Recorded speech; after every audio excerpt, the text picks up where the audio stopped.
थोड़ी सी बारिश और मधुबनी शहर की सच्चाई खुलकर सामने आ गई है। ये सड़क है या गंदा नाला, नगर निगम की व्यवस्था है या बद इंतजामी की हद। नमस्कार, मैं ऋतिक झा, आप देख रहे हैं एटीएम न्यूज। सबसे बड़ा सवाल, चुनाव के समय में जो वादे किए गए थे वो कहां गए। मधुबनी के विधायक जी, आपने कहा था शहर को बनाएंगे साफ, सुंदर और विकसित, लेकिन आज हालात ये है कि सड़कें गटर में बदल चुकी है। क्या यही है आपका विकास मॉडल? क्या जनता ने इसी दिन के लिए वोट दिया था? बारिश होते ही नाला का गंदा पानी सड़कों पर बहने लगता है। पूरे मोहल्ला बदबू से परेशान, लोगों का घर से निकलना मुश्किल हो गया है। यात्री सड़क पर चलने से डर रहे हैं। अब सवाल सिर्फ विधायक से नहीं, मधुबनी नगर निगम से भी है। नगर निगम आखिर कर क्या रही है? क्या सफाई सिर्फ कागजों में हो रही है? क्या नालों की सफाई सिर्फ फोटो खिंचवाने तक सीमित है? अगर थोड़ी सी बारिश में शहर डूब जाता है तो बड़े बड़े बजट और योजनाएं कहां जा रही है? मधुबनी की सड़कों को देखकर दिल्ली की यमुना नदी की याद आ जाती है।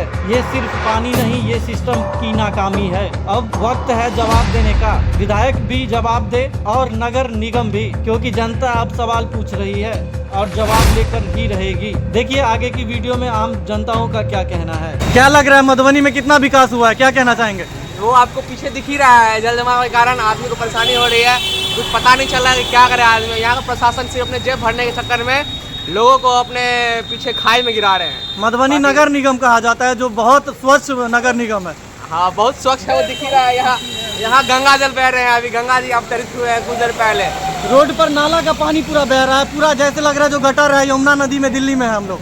बस वही दिख ही रहा है, सामने में ही सब कुछ दिख रहा है। आप ही दिखा सकते हैं, अपने माध्यम से ही दिखा सकते हैं। हमारे चैनल के माध्यम से क्या नगर निगम को संदेश देना चाहेंगे? यही है कि थोड़ा अपने ऊपर काम कर लीजिए, अपना जिम्मेदारी निभाइए।